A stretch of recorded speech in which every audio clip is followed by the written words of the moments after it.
It's another day, it's another Ford Ranger here with us. Let's check out this 2025 Ford Ranger Sport 4x4.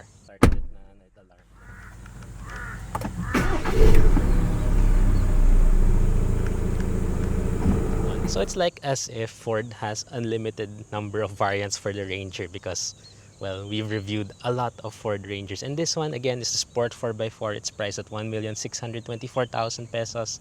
And this sits right in the middle of the Ranger lineup. So it's in between the XLT and the Wild Track variant. So let's check out the different stuff that make this what it is. First, let's start with the color because I really like this. This is called Blue Lightning. It used to be a signature Raptor color and now you can get it in almost every Ranger variant except the Wild Track. And it's just really so attractive in my opinion.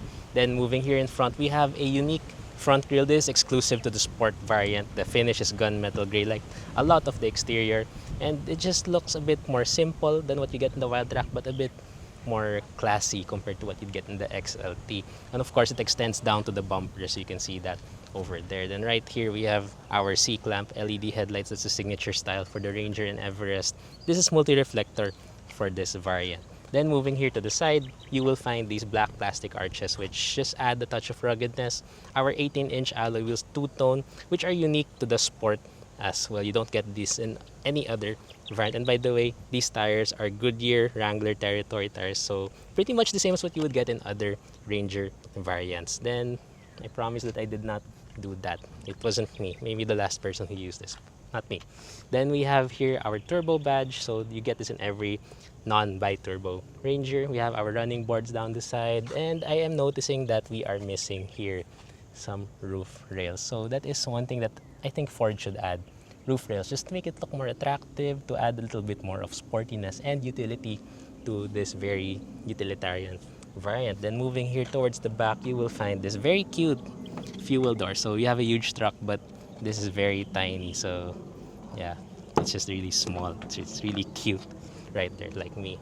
And then we have back here, my favorite feature in every pickup truck, or well, only in the Ranger because this is the only one that has it. So we have a step right here, which makes it easier for you to reach for some stuff right here in the bed. So if you have stuff right here, you won't have to have so much difficulty when you want to get something. So you can get this flower here. And then let's go here to the back. We have our black badging. So that was for the Sport as well. Sport 4x4. So 4x4 and Sport. Then opening the tailgate. It's pretty much standard for every Ranger. So we have the standard bed liner. We have really nothing here except that bed liner. And you will also find here our ruler thing. So I don't know how we're gonna use this. Like in every other Ranger variant, they're covered in this rubber lining thing. So yeah, it's over there. I don't know how to use it, but yeah, let's check out the interior.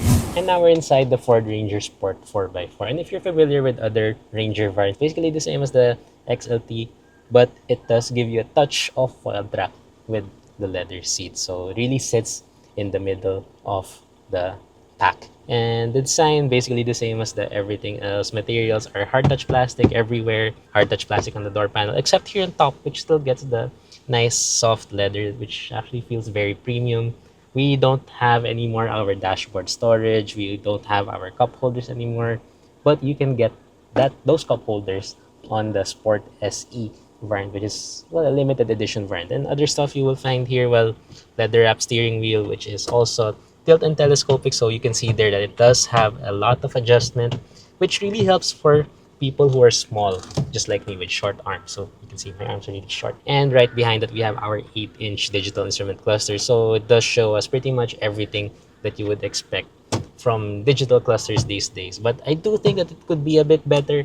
I'd rather have what Ford gives us with a 12-inch fully digital display. This one, it can still be improved. And here in the center, we have our 10-inch vertical touchscreen infotainment system. So at first, I didn't like this, but eventually, I just got used to it. We have wireless Apple CarPlay and Android Auto. Yeah, once you get used to this, it will be very easy to use. It also has our climate controls integrated to it, manual aircon controls, which is kind of redundant because we have them already down here, our physical buttons and knobs, which of course all of us will always be appreciative of because they are just so much better to use. Then moving down here in the center's console, we have two USB ports, A and C, wireless phone charger, some buttons. So we have our drive modes here, eco, normal, and the slippery mode. We also have our diff lock here because this is the 4x4. So we have our selector here, and we won't be driving this off-road later, but I will tell you our valid reason why. Our gear selector is over here, just a normal one. So it is quite refreshing to have that. Our manual parking brake right here, you don't really find that much these days. And we're two cup holder storage here with a hard touch center armrest. So I don't know why it's hard touch. But then our leather seats again, like I mentioned earlier, this is the sport, so it does tell you sport there. Very proud to tell you that you have the sport variant. They're also quite comfortable. We've experienced the Ranger and the Ford Everest, which has the same seats, on long drives, and so far they are very comfortable. We'll get to that more again later. And now we're at the back seat of the Ranger Sport 4x4, and we don't have anything special back here because, again, like I mentioned earlier, this is an XLT with leather seats, so it's very basic. Here we only have a 12-volt power outlet down there and no air vents, but we do have a storage area where those should have been, and the seats are fairly comfortable. So it's basically the same as what you would get from a Ranger Raptor, Ranger Wildtrak, Ranger XLT, everything, every Ranger that I've showed you, except, well, hard touch plastic here all over the door panel, but I don't mind. It doesn't feel hollow, it feels pretty solid as well. And again, the seats are quite comfortable. We do have here in the middle a center armrest, which locks in place, by the way, with two cup holders, and it's a decent size as well. And space, as you can see, is pretty good for someone my height at 5 feet and 7 inches and tall. I'll say tall. I have decent leg room, decent foot room, and a very decent amount of headroom as well. So that's it for our exterior and interior in this Ranger Sport. Let's take it out on a test ride. So one thing that I did forget to mention earlier was that this Ranger Sport 4x4 actually has push button start because the XLT doesn't have it. So it's located right here. Same place as the ignition, same place as every other Ford Ranger and Everest. So just push it and now we can start driving this. Powering the Ranger Sport 4x4, unlike the other 4x4 variants, is the single turbo engine. So it's a 2-liter still, but it produces 170 horsepower and 405 Newton meters of torque, mated to a 6-speed automatic transmission this time, unlike the other variants which get a 10-speed, then 2 turbos. This one only has a single turbo. But I actually like this one more, like I mentioned in the previous XLT review and the Everest Sport review. So for one thing, it's so much smoother thanks to having less gears. So the transmission does have the tendency to get confused when you have the 10-speed automatic. This one, since it has 4 less gears, it is much smoother. It knows better what it has to do, unlike the other variants. And then another thing would be that the wider power band does provide us just a better feeling acceleration. It's not as powerful, it doesn't feel as quick, but it does just feel so much better in my opinion. I don't know what others will think, but for me, that's how it is. And let's talk about the way this feels when it comes to steering. So it is very light, which we already know from the Ranger and Everest family. It's just very much the same as every other Ranger. Whether you get the cheapest one, the most expensive one, it's gonna feel the same. It's gonna be very light. But what I do like about the Ranger is that it does still provide us a very good amount of feedback, which you do not get from other vehicles, because other vehicles, they just say it's light for the sake of it being light. But this one feels very, very, very good. And again, this is the Sport 4x4 variant. And usually when you hear the word sport from a car, it means something sportier. So you expect a stiffer suspension, something, a firmer ride. But this one isn't like that.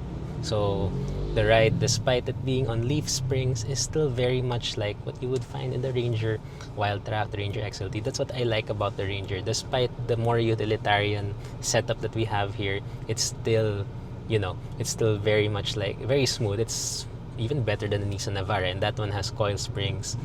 And the Ranger Raptor, of course, is so much better, but for what it is really good. So road noise is actually really well insulated, considering that you have nothing special when it comes to tires for the first thing, and then also it's a pickup. So pickups don't usually have the best NVH insulation, but this one is really good. Vibrations that come into the cabin, very limited despite the diesel engine. So it doesn't sound the most refined, but it feels very refined. Plus, again, that 6-speed automatic transmission earlier also helps us have a smoother or a more refined feeling inside the cabin, since it'll jerk less, it'll vibrate less, something that just makes it feel good overall. As for advanced driver assist systems, you don't really get any here in the Ranger Sport 4x4. We only have a manual speed limiter. Also, we don't have parking sensors. We do have a reverse camera, so that is helpful enough, at least for me. I don't know about other people, but parking sensors isn't a standard feature in the Ranger Sport. What I do like about it is that despite its rather large size compared to its rivals, it is easy to maneuver inside the city in tight spaces. It doesn't feel hard, especially with that light steering that I mentioned earlier. So that is actually very helpful. It doesn't feel as big as it actually is, which also will help those people who have difficulty in driving larger vehicles. So if you're wondering why Julian mentioned that people who buy these cars, or this truck rather, don't bring it off-road, that's because it's the lifestyle variant, the one that is more affordable to the masses.